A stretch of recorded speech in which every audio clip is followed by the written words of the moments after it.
നമസ്കാരം. അടുത്തിടെ സോഷ്യൽ മീഡിയയിൽ കണ്ട ഒരു പ്രധാനപ്പെട്ട ഒരു പോസ്റ്റാണ്. അപ്പോൾ അതിനെപ്പറ്റി ഒരു വീഡിയോ ചെയ്യാമെന്ന് വിചാരിച്ചു. അത് ഇങ്ങനെയാണ്: നമസ്കാരം, ഞാനൊരു കൺസ്ട്രക്ഷൻ കമ്പനി നടത്തുന്ന ആളാണ്. എന്നാൽ കുറച്ച് നാളായി വർക്ക് എടുക്കുന്നില്ല. കാരണം ഞാൻ 1900 രൂപ വരെ സ്ക്വയർ ഫീറ്റ് നിരക്കിലാണ് വർക്ക് എടുത്തിരുന്നത്. എന്നാൽ കുറച്ച് നാളായി എനിക്ക് വരുന്ന ക്ലയൻസ് പറയുന്നു ഈ റേറ്റ് വളരെ കൂടുതലാണ്, ഇതിലും ഒരുപാട് റേറ്റ് കുറച്ച് വർക്ക് എടുക്കുന്നവർ ഉണ്ട് എന്ന്. ഞാനിപ്പോൾ ഇൻറ്റീരിയർ വർക്ക് ഡിസൈനാണ് എടുക്കുന്നത്. ഞാൻ ഈ പോസ്റ്റ് ഇടുന്നത് എനിക്ക് ഒന്ന് പറഞ്ഞു തരിക, ഞാൻ ഈ പറഞ്ഞ റേറ്റ് കൂടുതലാണോ കുറവാണോ എന്നുള്ളത്. അപ്പോൾ ഇത് വർഷങ്ങളായിട്ട് ഒരു വീട് പണി ചെയ്തുകൊണ്ടിരിക്കുന്ന ഒരു കോൺട്രാക്ടറെ ഒരു പോസ്റ്റാണ്. അപ്പോൾ ഈ 1900 രൂപ സ്ക്വയർ ഫീറ്റിന് ഒരു വീട് പണി ചെയ്യുന്നത് കൂടുതലാണോ കുറവാണോ എന്നുള്ളതാണ്. ഇപ്പോഴും പലരും ചോദിക്കുന്ന ചോദ്യമാണ്, നമ്മളോടാണെങ്കിലും ഒരു വീട് പണിയുമായിട്ട് ബന്ധപ്പെട്ട് ആൾക്കാർ ചോദിക്കുന്ന ചോദ്യമാണ്, നിങ്ങൾ സ്ക്വയർ ഫീറ്റിന് എത്ര രൂപയ്ക്കാണ് വർക്ക് ചെയ്യുന്നതെന്നുള്ളത്. നമുക്കൊരിക്കലും ആ ഒരു വീടിൻ്റെ പ്ലാനോ അല്ലെങ്കിൽ ആ വീട്ടിലെ ആവശ്യങ്ങളോ അറിയാതെ നമുക്കൊരിക്കലും സ്ക്വയർ ഫീറ്റ് റേറ്റ് പറയാനായിട്ട് പറ്റില്ല. നമ്മളിത് പല പ്രാവശ്യം വീഡിയോ ആയിട്ട് പറഞ്ഞിട്ടുള്ളതാണ്. എങ്കിലും ഇതിൻ്റെ ഡീറ്റെയിൽസ് പലർക്കും ഇപ്പോഴും മനസ്സിലായിട്ടില്ല എന്നുള്ളതാണ്. ശരിക്കും ഒരു വീട് പണി അല്ലെങ്കിൽ ഒരു ബിൽഡിങ്ങിൻ്റെ വർക്ക്, ഏതുതരം ബിൽഡിംഗ് ആണെങ്കിലും അതൊരിക്കലും ഒരു സ്ക്വയർ ഫീറ്റ് റേറ്റിലല്ല ശരിക്കും ആ വർക്ക് എടുക്കേണ്ടത് അല്ലെങ്കിൽ വർക്ക് ചെയ്യേണ്ടത്. നമുക്ക് ഓരോ വർക്കിനും ഓരോ റേറ്റുകളുണ്ട്. ഇപ്പം നമുക്ക് എക്സ്കവേഷൻ, ഇപ്പം മണ്ണ് കുഴിക്കുന്നതിന് ക്യൂബിക് അടിക്ക് ഇത്ര രൂപ എന്നൊരു റേറ്റ് ഉണ്ട്. ഇനി അതിൻ്റെ മുകളിലേക്ക് വരുന്ന ഫുട്ടിങ് അല്ലെങ്കിൽ റബിൾ വർക്ക് ആണെങ്കിൽ, കരിങ്കല്ല് കിട്ടുന്നതാണെങ്കിൽ അത്, അല്ലെങ്കിൽ കോൺക്രീറ്റ് ആണെങ്കിൽ അതും എം ക്യൂബിന് റേറ്റ് ഉണ്ട്, അല്ലെങ്കിൽ ക്യൂബിക് അടിക്ക് റേറ്റ് ഉണ്ട്. ഇനി കമ്പി കെട്ടുന്നതിന് ഒരു കിലോയ്ക്ക് ഇത്ര രൂപ എന്ന് പറഞ്ഞ റേറ്റ് ഉണ്ട്. അതേപോലെ പ്ലാസ്റ്ററിങ്, തേപ്പിന് നമുക്ക് സ്ക്വയർ ഫീറ്റിന് ഒരു റേറ്റ് ഉണ്ട്, അല്ലെങ്കിൽ എം സ്ക്വയറിന് റേറ്റ് ഉണ്ട്. എന്തിനും അതിൻ്റേതായ ക്വാണ്ടിറ്റിക്ക് അനുസരിച്ചാണ് അതിൻ്റെ റേറ്റ് വരുന്നത്. ഇപ്പം പെയിൻറ്റിങ്ങോ തേപ്പോ ഒക്കെ ആണെങ്കിൽ സ്ക്വയർ ഫീറ്റ് അതിൻ്റെ ഏരിയ കണക്കാക്കിയാണ് പറയുന്നത്. ഇനിയും വോളിയമായിട്ടുള്ള വർക്കുകളാണെങ്കിൽ കോൺക്രീറ്റ്, ബ്രിക്ക് വർക്ക്, കരിങ്കല്ല് കെട്ട്, അങ്ങനെയുള്ള കാര്യങ്ങളൊക്കെ ക്യൂബിക് ഫീറ്റിലാണ് റേറ്റ് പറയുന്നത്. അതൊരു വോളിയമായിട്ടുള്ളൊരു വർക്കാണെങ്കിൽ. ഒരിക്കലും നമുക്കൊരു ഫ്ലോർ ഏരിയ വെച്ചിട്ട് ഒരു സ്ക്വയർ ഫീറ്റ് റേറ്റിലല്ല വീട് പണിയുടെ വർക്ക് നമ്മൾ പറയുന്നത്. പലപ്പോഴും അത് തെറ്റിദ്ധാരണയാണ്. പണ്ട് മുതലേ ഇങ്ങനെ ചെയ്ത് ശീലിച്ചതുകൊണ്ട് പലരും അങ്ങനെ ഒരു സ്ക്വയർ ഫീറ്റ് റേറ്റ് പറഞ്ഞ് വീടുകൾ വർക്ക് എടുത്ത് ചെയ്യുന്നത്. നമ്മൾ ഒരുപാട് വലിയ ബിൽഡിങ്ങുകളോ അല്ലെങ്കിൽ ഒരു ആർക്കിടെക്ചർ ഡിസൈൻ ചെയ്യുന്ന ഒരു ഡിസൈനിലുള്ള വർക്കുകളോ ഒക്കെ ആണെങ്കിൽ അതൊരിക്കലും നമുക്ക് സ്ക്വയർ ഫീറ്റ് റേറ്റിൽ പറയാൻ പറ്റില്ല. കാരണം എന്തെന്ന് പറഞ്ഞാൽ അതിനകത്ത് വരുന്ന ഭിത്തിയുടെ അളവ് വ്യത്യാസം ഉണ്ടായിരിക്കും. ഇപ്പോൾ ഒരു സ്പെഷ്യലൈസ് ചെയ്തെടുക്കുന്ന ഡിസൈനിലുള്ള വിൻഡോസ്, ഡോർസുകൾ കാണും. ഇനി ഫ്ലോർ ഹൈറ്റ് നമ്മൾ 10 അടിയോ 11 അടിയോ പറയുന്നിടത്ത് ഒരുപക്ഷെ ഹൈറ്റ് കൂട്ടി ഫ്ലോർ ലെവലുകൾ ചെയ്യാം. ഇനിയും 2ഓ 3ഓ ഫ്ലോർ വരുന്നിടത്ത് പല രീതിയിലായിരിക്കും അതിൻ്റെ ഇൻസൈഡിലെ ഭിത്തികൾ വരുന്നത്. ഭിത്തിയുടെ കനം കൂടുതൽ വരാം, ഹൈറ്റ് കൂടുതൽ വരാം. അതിനകത്ത് വരുന്ന ഇലക്ട്രിക്കൽ പോയിന്റുകൾ വ്യത്യാസം ഉണ്ടാകാം. അങ്ങനെ ഒരിക്കലും ഒരു സാധാരണ വീട് ചെയ്യുന്നത് പോലെയുള്ള വർക്കുകളായിരിക്കത്തില്ല അങ്ങനെയുള്ള വലിയ ബിൽഡിങ്ങുകൾക്ക് വരുന്നത്. അപ്പം ഇപ്പോഴും അങ്ങനെയുള്ള ബിൽഡിങ്ങുകളെല്ലാം ഇതേപോലെയുള്ള പീസ് റേറ്റ്, ഓരോ മെറ്റീരിയൽസിൻ്റെ ഇതുമനുസരിച്ച് ഓരോ ഐറ്റം റേറ്റിലാണ് വർക്കുകൾ ചെയ്യുന്നത്. ഇപ്പം പലരും പറയുന്ന ഇപ്പം നമ്മൾ സാധാരണ ഇപ്പോൾ ഒരു ഏറ്റവും കുറഞ്ഞ റേറ്റ് എന്ന് പറയുമ്പോൾ ഒരുപാട് കബളിപ്പിക്കലുകൾ നടക്കാറുണ്ട്. നമ്മൾ തൊട്ട് മുമ്പ് ഒരു വീഡിയോ ചെയ്തിരുന്നു, കുറഞ്ഞ റേറ്റിൽ വർക്ക് ചെയ്യുമ്പോൾ വരുന്ന തട്ടിപ്പ് എന്തൊക്കെയാണ്, എങ്ങനെയൊക്കെയാണ് ആൾക്കാർ കബളിപ്പിച്ച് ഈ വീട് പണി പാതി വഴി നിർത്തിപ്പോകുന്നതെന്നൊക്കെ പറഞ്ഞ് നമ്മളൊരു വീഡിയോ ചെയ്തിരുന്നു. അതിൽ നമ്മൾ ഡീറ്റെയിൽ ആയിട്ട് പറഞ്ഞിരുന്നു ഓരോ സ്ക്വയർ ഫീറ്റ് റേറ്റിന് എങ്ങനെയാണ് ഈ വർക്ക് എടുക്കുന്നതെന്നുള്ളത്. ഇവിടെ നമ്മൾ മനസ്സിലാക്കേണ്ട കാര്യം എന്ന് പറഞ്ഞത്, ഒരിക്കലും നമുക്കൊരു സ്ക്വയർ ഫീറ്റ് റേറ്റ് പറഞ്ഞ് വർക്ക് എടുക്കണമെങ്കിൽ ആ വർക്കിൻ്റെ ഡീറ്റെയിൽസ് അറിയാതെ നമുക്ക് ചെയ്യാൻ പറ്റില്ല. ഇപ്പോൾ സാധാരണക്കാരായിട്ടുള്ള ആൾക്കാരാണ് ഇതിൽ കൂടുതൽ കബളിപ്പിക്കപ്പെടുന്നത്. ഇപ്പോൾ ഒരു 1000-1500 സ്ക്വയർ ഫീറ്റ് ഉള്ളൊരു വീടൊക്കെ ആണെങ്കിൽ ഒരു നോർമൽ രീതിയിൽ നമ്മൾ സാധാരണ പറയുന്ന രീതിയിലുള്ള വർക്കുകളൊക്കെ ആണെങ്കിൽ, ഇപ്പം ഉദാഹരണം ഒരു 3 ബെഡ്റൂം, അതിനകത്ത് നോർമൽ ഇപ്പം വുഡിൻ്റെ ഡോർസ്, വിൻഡോസ്, അല്ലെങ്കിൽ ടൈൽസൊക്കെ ഒരു 40 രൂപ 50 രൂപ സ്ക്വയർ ഫീറ്റ് ഉള്ള ടൈൽസ് പൊട്ടിയിട്ട് പെയിൻറ്റ് ചെയ്യണം. അല്ലെങ്കിൽ ഇലക്ട്രിക്കൽ ഒരു ബെഡ്റൂം ആണെങ്കിൽ അതിനകത്ത് നോർമൽ 2 ലൈറ്റ്, ഒരു ഫാന്, ഒരു AC പോയിന്റ്, 2-3 സോക്കറ്റ്, ഇങ്ങനെയൊക്കെ ഒരു നോർമൽ രീതിയിലുള്ള വർക്കുകളൊക്കെ ആണെങ്കിൽ സാധാരണ എല്ലായിടത്തും ചെയ്യുന്ന നമ്മുടെ നാട്ടിലുള്ള റേറ്റ് പ്രകാരം നമ്മൾ 2000, 2200, 2300 ഒക്കെ റേറ്റിൽ നമ്മൾ വർക്കുകൾ ചെയ്യാറുണ്ട്. ഇനിയും കുറഞ്ഞ റേറ്റിലേക്ക് വരുമ്പോൾ അതിനകത്ത് വരുന്ന മെറ്റീരിയൽ സ്പെസിഫിക്കേഷൻ മാറുന്നതനുസരിച്ചാണ് ആ സ്ക്വയർ ഫീറ്റ് റേറ്റ് മാറുന്നത്. ഇപ്പോൾ പുട്ടി ഇടേണ്ടടുത്ത് പുട്ടി ഇടാതെ ജസ്റ്റ് പെയിൻറ്റ് മാത്രം ചെയ്യുന്നു. അല്ലെങ്കിൽ ഡോർസ്, വിൻഡോസൊക്കെ കുറച്ചും കൂടെ കുറഞ്ഞ സ്റ്റീലോ അലൂമിനിയോ അല്ലെങ്കിൽ കോൺക്രീറ്റ് കട്ടളകളോ ജനലുകളോ ഒക്കെ വെക്കുന്നു. ഇനി ഫൗണ്ടേഷൻ്റെ കേസിലാണെങ്കിലും അത്യാവശ്യം ഉറപ്പുള്ള മണ്ണൊക്കെ ആണെങ്കിൽ നോർമൽ രീതിയിലുള്ള ഫൗണ്ടേഷൻ ചെയ്യുന്നു. അങ്ങനെയൊക്കെ വരുമ്പോൾ നമുക്ക് ഈ സ്ക്വയർ ഫീറ്റ് റേറ്റ് കുറയ്ക്കാനും പറ്റും. അപ്പോൾ ഈ ഒരു സ്പെസിഫിക്കേഷൻ ഇപ്പോൾ ഏറ്റവും കുറഞ്ഞ രീതിയിൽ വർക്ക് ചെയ്യുന്നു എന്ന് പറയുന്ന ആൾക്കാരുടെ ഒരു സ്പെസിഫിക്കേഷനാണ്. നമ്മളിപ്പോൾ ഒരു വർക്കിനെ പറ്റി സംസാരിക്കുമ്പോൾ തന്നെ ആ കോൺട്രാക്ടറോട് പറയാം, നിങ്ങളുടെ ഈ പറഞ്ഞ ഇപ്പം 1900 അല്ലെങ്കിൽ 1800 സ്ക്വയർ ഫീറ്റ് വർക്ക് ചെയ്യുന്ന ഒരു ആൾ പറയുകയാണെങ്കിൽ അവരുടെ ഒരു സ്പെസിഫിക്കേഷൻ നമുക്ക് ചോദിക്കാം. നിങ്ങൾ ഈ 1800 രൂപയ്ക്ക് ചെയ്യുന്നുണ്ടെങ്കിൽ എന്തൊക്കെ വർക്കുകളാണ് ചെയ്യുന്നതെന്നുള്ളത്. ഇപ്പോൾ ഈ 1800 വർക്ക് ചെയ്യുന്ന ഒരു വർക്കിൻ്റെ സ്പെസിഫിക്കേഷനാണ് നിങ്ങളുടെ അറിവിലേക്ക് ഞാനൊന്ന് കാണിക്കുകയാണ്. ഇവിടെ ഇവർ ചെയ്യുന്നത് കോളം ഫുട്ടിംഗ് രീതിയിലുള്ള ഫൗണ്ടേഷനാണ്. ഇപ്പോൾ ഈ ഫൗണ്ടേഷൻ ഉള്ള ഹെഡിങ്ങിൽ എഴുതിയിരിക്കുന്നത് മനസ്സിലാകും.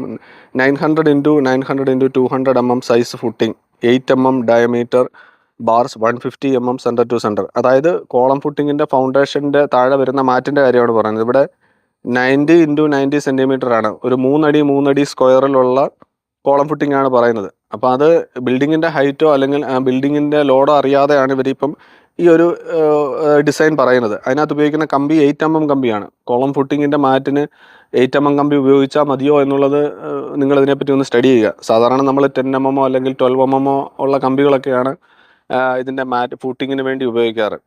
അപ്പോൾ അത് 90x90 സൈസും അല്ല, മിനിമം 1 മീറ്റർ അല്ലെങ്കിൽ 1.2 മീറ്ററൊക്കെ.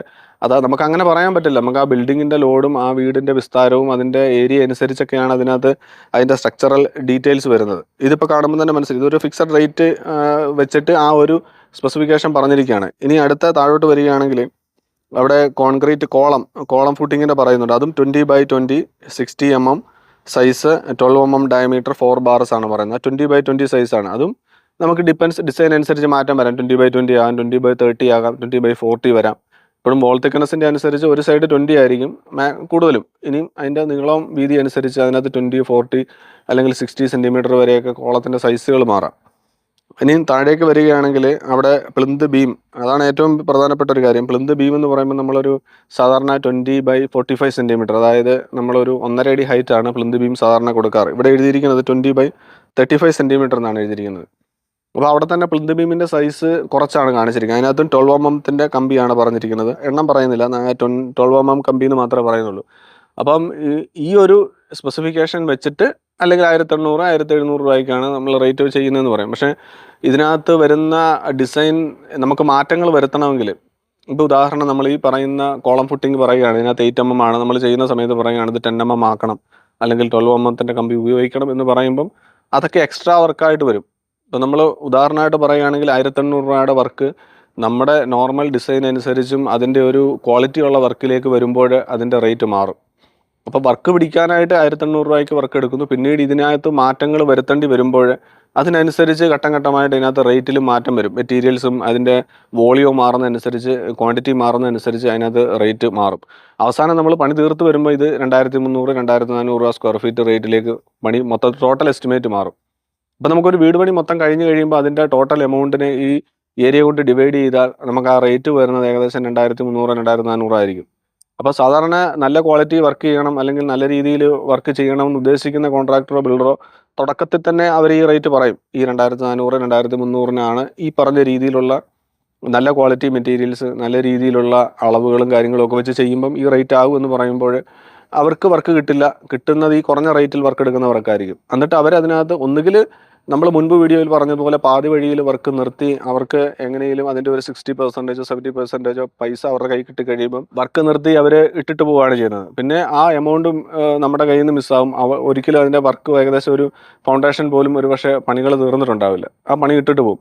ഇനിയും മൊത്തത്തിൽ തീർക്കാൻ ഉദ്ദേശിക്കുന്നവരാണെങ്കിൽ ഇതേപോലെയുള്ള ചെറിയ റേറ്റിൽ പിടിച്ചിട്ട് ഇതിനകത്ത് ഡീറ്റെയിലേക്ക് വരുമ്പം അതിൻ്റെ മെറ്റീരിയലിൻ്റെ സ്പെസിഫിക്കേഷനും കാര്യങ്ങളൊന്നും ആരും ഇത് വായിച്ച് നോക്കണമെന്നില്ല. ഡീറ്റെയിൽസ് ആയിട്ട് ചെയ്ത് തുടങ്ങുമ്പോഴായിരിക്കും ഫൗണ്ടേഷൻ്റെ ഡെപ്ത് ഇത്രയേ ഉള്ളോ, അല്ലെങ്കിൽ അതിൽ വരുന്ന കമ്പി ഇങ്ങനെയാണോ, ഇത് ഇങ്ങനെ മാറ്റി ചെയ്യാൻ പറ്റുമോ എന്ന് ചോദിക്കുമ്പോൾ നമ്മൾ പറയും നമ്മളിതിനകത്ത് നിങ്ങൾക്ക് എഗ്രിമെൻറ്റ് ചെയ്തിരിക്കുന്നത് ഇതേപോലെയുള്ള കമ്പികളും ഇതേപോലെയുള്ള അളവുകളും വെച്ചാണ് പറഞ്ഞിരിക്കുന്നത്. ഇതിൽ മാറ്റങ്ങൾ വരുത്തണമെങ്കിൽ ഇതിനനുസരിച്ച് ഇതിനകത്ത് റേറ്റിൽ വ്യത്യാസം വരും എന്ന് പറയും. അപ്പം ഈ റേറ്റിലേക്ക് മാറ്റി കൊടുക്കേണ്ടി വരും. പിന്നീട് ഓൾറെഡി എഗ്രിമെൻറ്റ് വെച്ചതായതുകൊണ്ട് തന്നെ ഇതിനകത്ത് അഡീഷണൽ എക്സ്ട്രാ പൈസ കൊടുത്തായിരിക്കണം നമ്മൾ ബാക്കിയുള്ള വർക്കുകൾ ചെയ്യേണ്ടതായിട്ട് വരിക. ഇപ്പോൾ പ്ലിന്ത് ബീമിൻ്റെ കേസൊക്കെ ആണെങ്കിലും 35 സെൻറ്റിമീറ്റർ എന്ന് പറഞ്ഞാൽ വളരെ കുറവാണ്. മിനിമം 45 സെൻറ്റിമീറ്റർ അല്ലെങ്കിൽ 60 സെൻറ്റിമീറ്റർ ഒക്കെയാണ് പ്ലിന്ത് ബീമിൻ്റെ ഡെപ്ത് കൊടുക്കുന്നത്. 20x45 അല്ലെങ്കിൽ 20x60. അപ്പോൾ അതിനകത്ത് 12 mm കമ്പി ആണോ എന്നുള്ളത് നമുക്ക് പറയാൻ പറ്റില്ല. അതിനകത്ത് ആ റൂമിൻ്റെ സൈസ് അനുസരിച്ചും അതിലേക്ക് വരുന്ന ലോഡ് അനുസരിച്ചും ആ ബീമിൻ്റെ സ്പാൻ അനുസരിച്ചും ഒക്കെ അതിനകത്ത് കമ്പിയുടെ അളവിൽ മാറ്റം വരാം. ചിലപ്പോൾ 16 കമ്പി ഉപയോഗിക്കേണ്ടി വരും, ചിലപ്പം ബോട്ടത്തിലും 2 3 16 ഉപയോഗിക്കേണ്ടി വരും, ടോപ്പിലായിരിക്കും 12 വരേണ്ടത്, അല്ലെങ്കിൽ ടോപ്പിലും 16 കമ്പിയൊക്കെ ഉപയോഗിക്കേണ്ടി വരും. സ്ട്രപ്സിൻ്റെ അകലം ഇതിനകത്ത് 17 സെൻറ്റിമീറ്റർ ആണ് പറഞ്ഞിരിക്കുന്നത്, 15 സെൻറ്റിമീറ്റർ ഇടേണ്ടി വരും. അപ്പോൾ അങ്ങനെയൊക്കെ വരുമ്പോൾ ഇതിനകത്ത് റേറ്റിൽ മാറ്റങ്ങൾ വരും. അപ്പോൾ ഒരിക്കലും നമുക്കൊരു സ്ക്വയർ ഫീറ്റ് റേറ്റ് എത്രയാണെന്ന് ചോദിച്ചാൽ ആ വർക്കിനനുസരിച്ച് ആ വർക്കിൽ വരുന്ന ഡീറ്റെയിൽസിൻ്റെ അനുസരിച്ചാണ് നമുക്ക് അതിനകത്ത് റേറ്റ് വരുന്നത്. അപ്പോൾ തീർച്ചയായിട്ടും നമ്മൾ ഒരിക്കലും ഒരാളോടും നിങ്ങളുടെ സ്ക്വയർ ഫീറ്റിന് റേറ്റ് എത്രയാണെന്ന് ചോദിക്കാതിരിക്കുക. നമ്മുടെ ഡീറ്റെയിൽസ് ആണ് നമ്മൾ അങ്ങോട്ട് പറയേണ്ടത്.